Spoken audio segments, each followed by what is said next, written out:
Post-millennial. Trump vows to invoke Operation Aurora to deal with Venezuelan gangs, calls for the death penalty for migrants that kill Americans and police. Trump said he would target and dismantle every migrant criminal network operating on American soil. Trump has announced that upon taking office, he will invoke what he called Operation Aurora. He did this, I believe he was speaking at a rally in the Colorado city of Aurora, which has been dealing with the gang violence from Venezuelan gang Tren de Aragua. Trump began saying that the effort was on behalf of those who have lost their lives to violence caused by gang members from Tren de Aragua and illegal immigrants who have come over the border to do harm to American communities.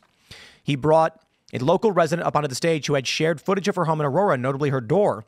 She has multiple locks and blocks to prevent people from coming in, but still people knock on her door. She said in a viral clip, and she's scared people could get in.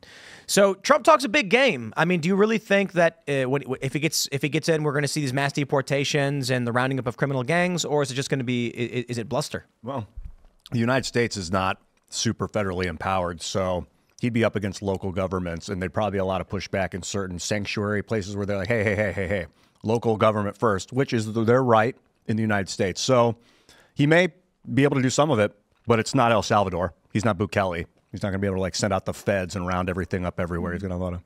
I think the challenge will definitely be sort of blue states or sanctuary cities, right? I mean, I'm sure there will be plenty of red states where law enforcement is like, yeah, we're happy to start assisting with the mass deportation of people who we know who are here illegally, who are committing crimes. Because that's sort of the way Trump has always led off. Like, we're going to start there and then we're going to keep going, right? Get rid of the illegals who are already criminals first. But, if that's aware enough and we have enough nonprofits in the U.S. that are sort of going to immigrant communities saying you should move to San Francisco because they'll protect you there, it becomes sort of this battle between the will of local police forces and the governors to a certain extent. Now, immigration and the negative impacts of illegal immigration is a mainstream conversation in this election in the way that it never has been before, especially last year or the year or last cycle or the cycle before. So in some ways, I wonder if going into, let's say, midterms in 2026, if some of these Democratic-led cities, Democratic governor-led cities or states will look at this and say, actually, this isn't the hit to my popularity that some people would have said 4 years ago, right? Like they'll look back at this and say, actually, people feel like this is a warranted action. I don't know if that I agree with calling for the death penalty. First of all, I oppose the death penalty. I don't know that I agree with Trump calling for the death penalty here. I think he's trying to sound strong. I read on the internet today that you don't, you're that's right. Because if you watch, this is the weirdest thing I'll add to. I don't understand how I can literally debate Matt Walsh on this show about the death penalty. It was a great conversation, and he made some great points and the challenges of how you deal with criminal justice. And it's like I can say 5,000 times I oppose the death penalty, and they take one out of context clip and then just say this proves, no matter what Tim has ever said, that he actually does support the death penalty. I'm like, hold on, man. Like, shouldn't these people be happy that I go on this show whenever we talk about it and say here's why it's wrong and I don't like the death penalty? But they don't care about any of that. But I digress. Without getting into that, my point was, I think Trump is trying to come off as very strong on this.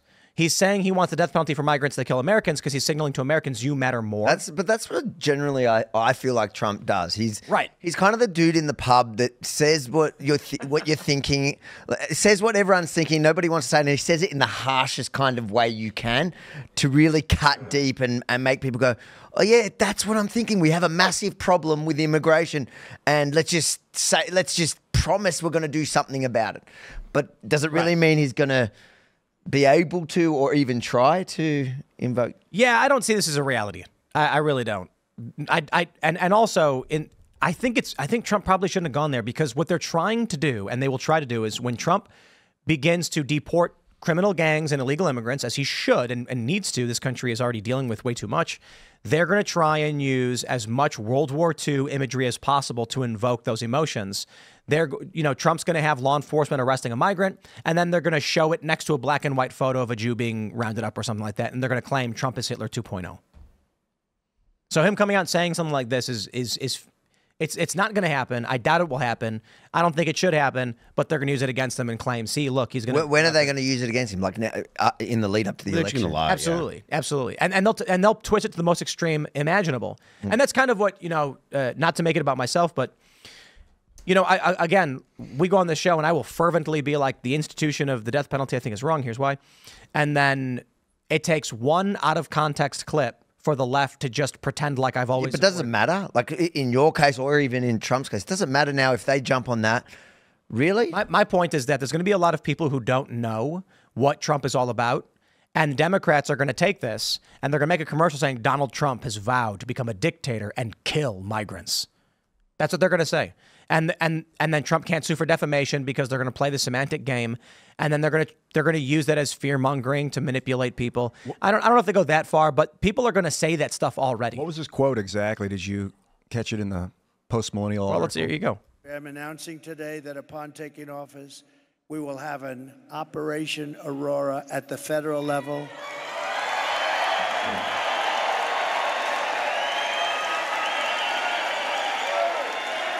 To expedite the removals of these savage gangs, and I will invoke the Alien Enemies Act of 1798. Think of that.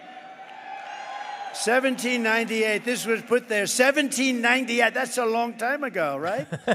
Yeah, it was. To target and dismantle every migrant criminal network operating on American soil. Who would have ever thought that a president or a future president would ever have to stand here and say such things? Who would think that that's even possible to have to do?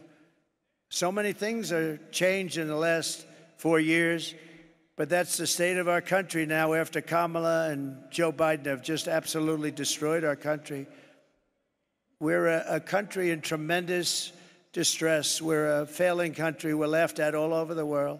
We will send elite squads of ICE, Border Patrol, and federal law enforcement officers to hunt down, arrest, and deport every last illegal alien gang member until there is not a single one left in this country. And if they come back into our country, they will be told it is an automatic 10-year sentence in jail with no possibility of parole. Wow.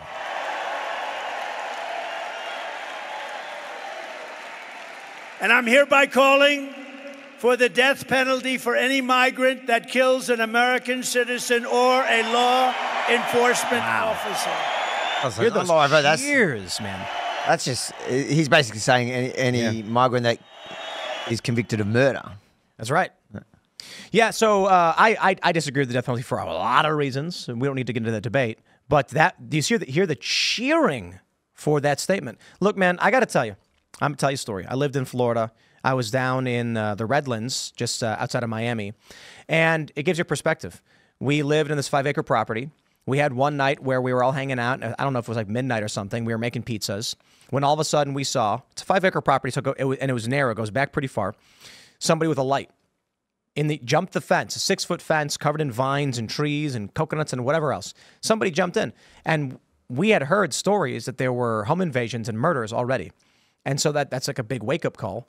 So some other stuff happened there. I'll wrap that up. That's kind of the point. Seeing something like that, we had heard from the neighbors that there was a home invasion and some guy was murdered. He was upstairs in his taking a shower. He gets out of the shower and he hears rustling. So he walks down the stairs in his towel, and on the stairs, they just point a gun, boom, kill him, shot him in the chest.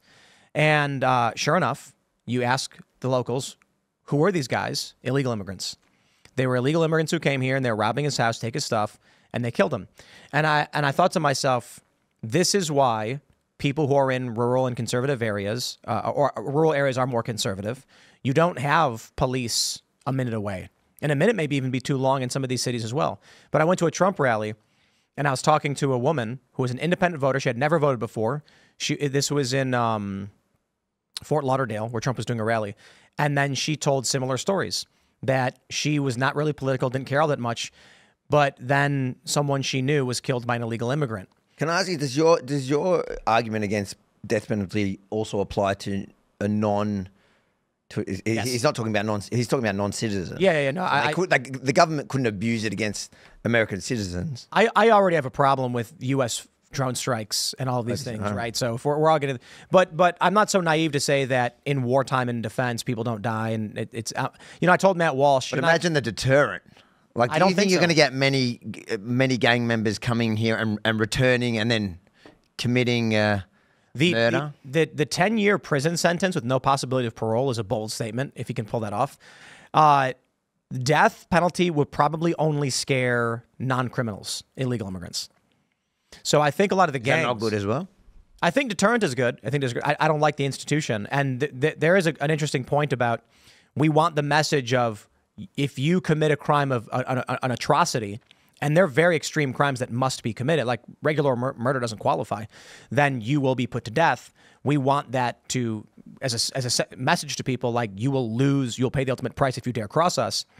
The challenge there is, of course, I think the institution is flawed and is bad, and I don't like it. There's a big argument there. But I understand the point that at the inverse is if you outright say we will do nothing, you end up with Chicago. And so I'm not advocating for the death penalty in any sense of the imagination. I'm saying that we had Michael Franzese on the show. He's a former captain in one of the crime families. They call it crime families. He said the family. He said we shouldn't call it the crime family. And I asked him if this country was better off with the mafia. And the reason why is I said, you see these videos of these guys smashing a car into a bodega, running in and just robbing everything. These videos of two guys going and just beating a shop clerk and stabbing him, and then he stabs him back. If the families were still in charge, would that happen? And he's like, no, it would never happen. We would never allow that. And it's funny. When you have the mafia in charge, there's order. Why? Because the mafia doesn't want to lose money. But these roving bands of gangs do whatever they want. So I'm not advocating for the mafia, but it's a fair point to say when the mafia was shaking down bodegas for protection money, they could certainly use some protection now, and they're not getting it. To your point, Sean, Actual Justice Warrior, says this a lot, and he's totally right. Poverty does not create crime, but crime does create poverty. If you do not have a system in place to prevent crime, you will not get investment. You will not have jobs. You will have flight of wealth. If you can't protect people's property, then they will go elsewhere. And that means that the area that whatever you're talking about, you're going to have people that don't have work, don't have jobs, and you'll have a compounding problem of crime on top of poverty. So you absolutely have to have a system that protects private property. That's the core, that's the very basis of our system. People don't realize it because they think that it's the government does a bunch of things. It's supposed to be providing services and blah, blah, blah. The government must, and that's local and federal, but the government must protect private property. And if you don't protect private property, you're not going to have a functioning society, because you can't have markets unless you can't have markets that people will invest in unless people know that their investment is protected. So if your society doesn't allow for private security to protect private property, or if the government itself doesn't protect private property, you will have a degradation of your society until you end up with Detroit in its worst, form. Do you support what Trump is saying here? I'm against the death penalty because the government can't do anything. Go to the DMV. You want those people killing people? No. I think there are. You think there's a moral problem? They make you wait No. lines My problem is too. Yeah, you're right. It's incredible. There's no moral problem with killing people that need killing. There is absolutely people that deserve to die. The problem is that the death penalty kills innocent people. And it always has. And right, my argument specifically is people who deserve to die are people who are this is in law.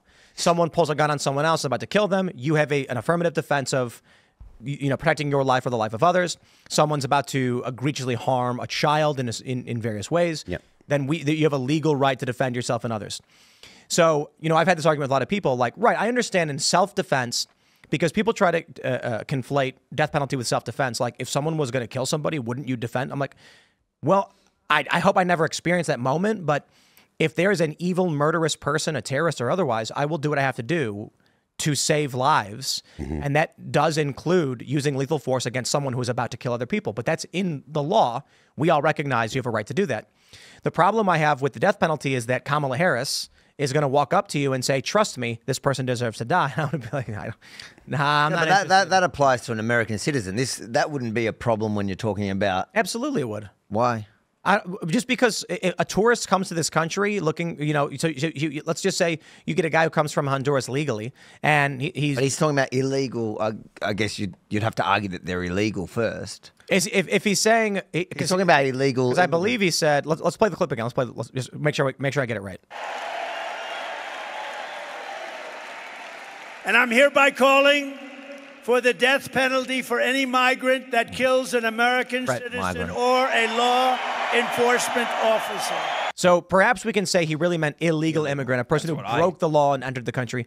I'd still take issue with that. Like, dude, some 40-year-old woman who runs in with her child is breaking the law, and I look down upon that. I can actually respect to a certain degree the risk taking for the American dream, or at least for the land of prosperity, but you are spitting in our face, you are breaking the laws. I don't agree with that. I don't believe that action combined with killing someone else warrants the death penalty. I don't think there should be a death penalty at all. But my point is, the death penalty as it exists today, if you murder someone in cold blood, you don't even get a death penalty for that. There has to be extenuating circumstances where you've met a certain criteria. So I don't like the idea that we're pushing it that far. It's just I think it's a slippery slope. I think it's going to result in innocent people losing their lives. Yep. I think it's going to result in waves of dissent and disorder in government. I think that when you get to the point where, I'll put it this way, I think it's logically ineffective in terms of strategic governance. Donald Trump implementing a plan like that will give weapons to his detractors to convince people that he's crossed the line.